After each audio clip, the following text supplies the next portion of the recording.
ಇದೇನು ರೇಷ್ಮೆ ಪಂಚೆ ಶರ್ಟ್ ಎಲ್ಲ ಹಾಕೊಂಡಿದ್ದೀರಾ? ಎಲ್ಲಾದರೂ ಫಂಕ್ಷನಿಂಗ್ ಹೊರಟ್ರಾ? ಇಲ್ಲ, ಫಂಕ್ಷನ್ ಎಲ್ಲ ಏನೂ ಇಲ್ಲ ದೀಪಕ್.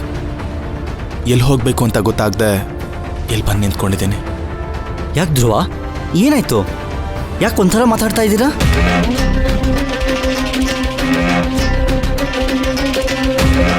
ನಿಮ್ಮ ಹತ್ರ ಹೇಗೆ ಹೇಳೋದು ಅಂತ ಗೊತ್ತಾಗ್ತಿಲ್ಲ. ಧ್ರುವ, ನೀವೇನೋ ಪ್ರಾಬ್ಲಮ್ ಇದ್ದೀರಾ ಅಂತ ಗೊತ್ತಾಗ್ತಾ ಇದೆ, ಆದರೆ ಅದು ಏನು ಅಂತ ನೀವು ನನ್ನ ಹತ್ರ ಹೇಳ್ತಾ ಇಲ್ಲ. ನೋಡಿ, ನನ್ನ ಹತ್ರ ಹೇಳ್ಕೊಳ್ಳೋದ್ರಿಂದ ನಿಮ್ಮ ಮನಸ್ಸು ಹಗುರ ಆಗೋದಾದ್ರೆ ನನ್ನ ಹತ್ರ ಹೇಳ್ಕೊಳ್ಳಿ, ಇಲ್ಲ ಅಂತೂ ಪರವಾಗಿಲ್ಲ ಬಿಡಿ.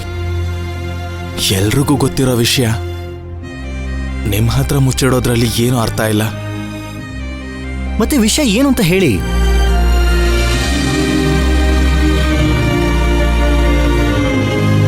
ನನಗೂ ಮೈನವ್ರಿಗೂ ಮದುವೆ ಆಗೋಯ್ತು. ನನಗೆ ಗೊತ್ತು, ಮೈನವ್ರ ಅಮ್ಮನಿಗೆ ನನ್ನ ಮೇಲೆ ಹೇಗೆ ಬೇಸರ ಇದೆಯೋ ಹಾಗೆ ನಿಮಗೂ ನನ್ನ ಮೇಲೆ ಬೇಸರ ಇರುತ್ತೆ. ಆದರೆ ಸತ್ಯವಾಗ್ಲೂ ಹೇಳ್ತೀನಿ ದೀಪಕ್, ನಾನು ಇದನ್ನ ಬೇಕು ಅಂತ ಮಾಡಲಿಲ್ಲ. ನಮ್ಮಮ್ಮ ನನ್ನ ಮತ್ತೆ ಮೈನನ್ನ ದೂರ ಮಾಡಬೇಕು ಅಂತ ಏನೇನೋ ಕೆಲಸಗಳು ಮಾಡಿದ್ರು.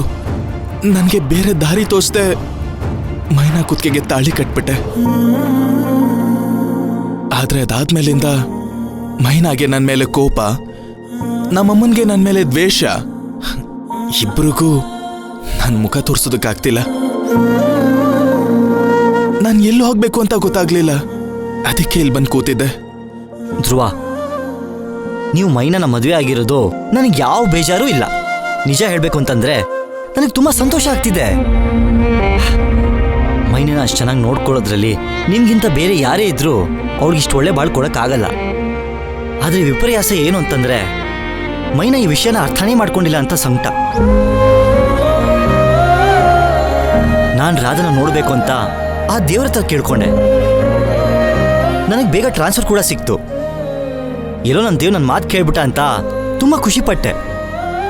ಆದರೆ ಈಗ ಅರ್ಥ ಆಗ್ತಾ ಇದೆ, ಇಂಥ ಪರಿಸ್ಥಿತಿಯಲ್ಲಿ ನೀನಂತ ಒಳ್ಳೆ ಮನುಷ್ಯನಿಗೆ ಸಹಾಯ ಮಾಡಬೇಕು ಅಂತಾನೆ ಆ ಭಗವಂತ ನನ್ನನ್ನು ಇಲ್ಲಿ ಕಳಿಸಿರೋದು.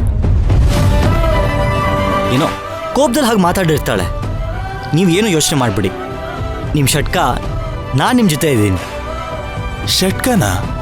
ಹ್ಞೂ, ಮತ್ತೆ ನೀವು ನನ್ನ ನಾದಿನಿನ ಮದುವೆ ಆದಮೇಲೆ ನೀವು ನನ್ನ ಷಟ್ಕ ತಾನೆ. ನೋಡಿ, ಎಲ್ಲ ಪ್ರಾಬ್ಲಮ್ ಸಾಲ್ವ್ ಆಗೋವರೆಗೂ ನೀವು ನಮ್ಮ ಜೊತೆ ನಮ್ಮ ಮನೇಲಿ ಇರ್ಬೋದು. ನನಗೂ ಸಪೋರ್ಟ್ ಇದ್ದಂಗೆ ಆಗುತ್ತೆ. ಬರೀ ಆ ವಿಷಯ ಅಲ್ಲ, ನಿಮ್ಮ ಲೈನ್ ಕ್ಲಿಯರ್ ಆದರೆ ನನ್ನ ಲೈಫು ಸೆಟ್ ಆಗುತ್ತೆ. ಅದು ಹೇಗೆ? ಎಲ್ಲ ಸರಿ ಹೋದ್ಮೇಲೆ ಮೈನಾ ನಿಮ್ಮ ಜೊತೆ ಸಂತೋಷವಾಗಿ ಬಾಳಕ್ಕೆ ಶುರು ಮಾಡಿದ್ರೆ ರಾಧನು ನನ್ನ ಜೊತೆ ಬಾಳಕ್ಕೆ ಶುರು ಮಾಡ್ತಾಳ. ಸ್ವಲ್ಪ ದಿನ ಅಷ್ಟೇ, ಇದೆಲ್ಲ ಆದಷ್ಟು ಬೇಗ ಸರಿ ಹೋಗುತ್ತೆ.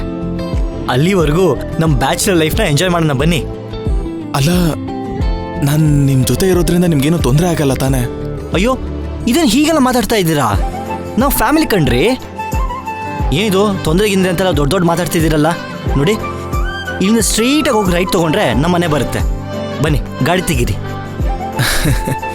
ಬನ್ನಿ ಬನ್ನಿ. ಹಾಂ.